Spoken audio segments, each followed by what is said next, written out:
Parliament Bhavan మన దేశానికి icon. అత్యంత ప్రతిష్టాత్మకంగా, అత్యంత వేగంగా, అతి భారీ ఖర్చుతో అనేక హంగు ఆర్భాటాలతో నిర్మించారు సెంట్రల్ విస్టాన్. అదే కొత్త పార్లమెంట్ భవన్. బట్ నిర్మించి రీసెంట్గానే ఏడాది దాటింది అంతే. కానీ అప్పుడే నీరు లీక్ అవ్వడం స్టార్ట్ అయింది. ఎందుకు పార్లమెంట్లో వాటర్ లీక్ రీజన్స్ ఏంటి, ప్రతిపక్షాలు ఏమంటున్నాయి, అధికార పక్ష రియాక్షన్ ఏంటి, ఇందులో ఏది నిజం ఏది అబద్ధం?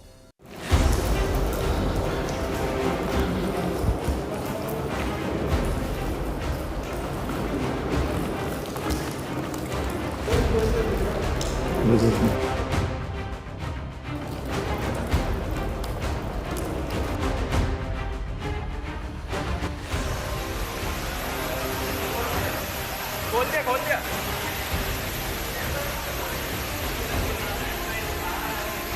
ये हमारा राज्यसभा।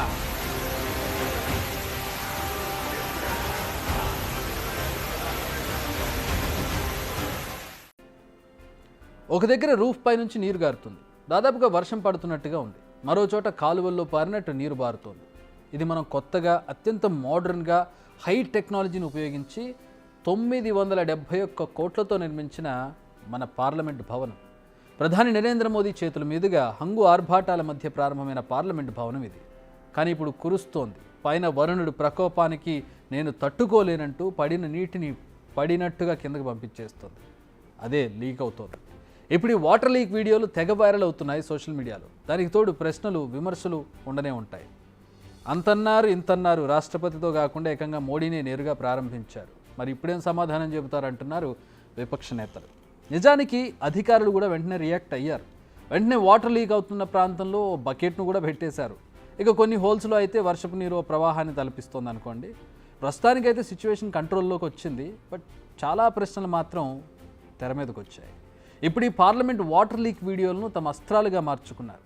అధికార పక్షంపై దుమ్మెత్తి పోస్తున్నాయి ప్రతిపక్షాలు. Parliament ke lobby, it's not a parliament, it's an edifice to Narendra Modi ji's ego. So since he is anyway got this, people of India have shown him a lesson. It is only natural that as a natural consequence of that, even the parliament's lobby will leak. हम पहले दिन से कह रहे हैं, भारत मंडपम को देखिए ना, पेरिस में भी है प्लास्टो एक्सपोजिशन जहाँ पे ये सब इवेंट्स होते हैं. जितना भी बारिश हो जाए, कहीं देखे, कहीं सिविलाइज कंट्री में जो मेन आपका शो पीस है वहाँ से पानी गिरता हो. और ये पार्लियामेंट तो हमने कहा था, ये तो पार्लियामेंट है ही नहीं, ये तो it's an edifice to Narendra Modi's ego. And since his ego has taken such a hit in these elections, it's only natural that water will leak from here. అటు కాంగ్రెస్ పార్టీ కూడా వాటర్ లీక్ పై తీవ్ర స్థాయిలో విమర్శలు చేసింది. Parliament బయట paper leak అవుతోంది, లోపలేమో నీరు leak అవుతోంది అంటూ సెటైర్లు వేసింది. పార్లమెంట్ భవనాన్ని నిర్మించిన ఏడాదికే పరిస్థితి ఎలా ఉందంటున్నారు. కాంగ్రెస్ ఎంపీ మాణిక్యం ఠాకూర్ దీనిపై ఏకంగా లోక్సభలో వాయిదా తీర్మానమే ప్రవేశపెట్టారు. వాటర్ లీక్పై చర్చించాల్సిన అవసరం ఉందన్నారు. పార్లమెంట్ భవనాన్ని మొత్తం క్షుణ్ణంగా పరిశీలించేందుకు ఓ కమిటీ వేయాలి. ఆ కమిటీ పార్లమెంట్ భవన డిజైన్, మెటీరియల్స్ను పరిశీలించి అత్యవసరమైన రిపేర్లను సిఫార్సు చేస్తుందని ఈ తీర్మానంలో తెలిపారు.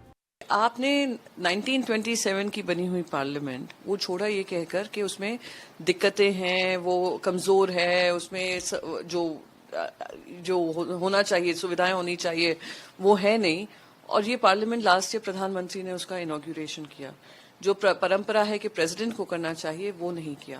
और आज उसमें इतने देख रहे हैं, फ्लडिंग हो रही है, पानी गिर रहा है, तो दिखा रहा है कि ये जो कॉम्प्रोमाइज हुआ है टेंडर प्रोसेस में, टेंडर डिसीजन में, और जिस हड़बड़ी से ये बनाया गया है उसमें कहीं तरीके से एक जो अर्बन इंफ्रास्ट्रक्चर बनना चाहिए, जो कल मैंने अपनी स्पीच में भी कहा, वो आने वाले 100 साल के लिए बनना चाहिए. हमें ऐसी प्लानिंग होनी चाहिए अर्बन इंफ्रास्ट्रक्चर की जो 100 साल तक चले. जब पार्लियामेंट ही जो देश की आन बान शान होनी चाहिए वहां पे लीकेज है, तो आप समझ सकते हैं ये सारा कॉन्ट्रैक्टर और जो नेक्सस है सरकार का वो साबित होता जा रहा है. एयरपोर्ट की रूफ कोलैप्स हो जाती हैं. जो infrastructure, public infrastructure tax payers money पे बनता है, एटलीस्ट उसको तो ध्यान रखकर उस पर कार्रवाई की जाए, ना कि उस पर कॉन्ट्रैक्टर के साथ अपना नेक्सस बनाकर इस तरीके के इंसिडेंट सामने आए. కొత్త భవనం కంటే పాత పార్లమెంట్ భవనమే బెటర్ అంటున్నారు విపక్ష నేతలు. కొందరైతే పాత భవనంలోనే సమావేశాలు నిర్వహించాలనే డిమాండ్ కూడా చేస్తున్నారు. ఇదంతా అపోజిషన్ వర్షన్. అసలు ఇంతకీ పార్లమెంట్ భవన్లో వాటర్ లీక్ ఎందుకు జరిగింది? ఈ ప్రశ్నకు అధికారులు సమాధానం ఇచ్చారు. వాళ్ళు ఇచ్చిన ఆన్సర్ ఏంటంటే, పార్లమెంట్ భవన్ ఎకో ఫ్రెండ్లీగా నిర్మించారు.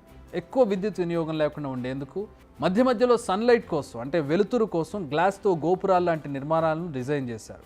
ఇప్పుడు ఆ గాజు గ్లాసుల మధ్య దూరం పెరగడంతో ఆ సందుల్లోంచి వాటర్ లీక్ అయింది.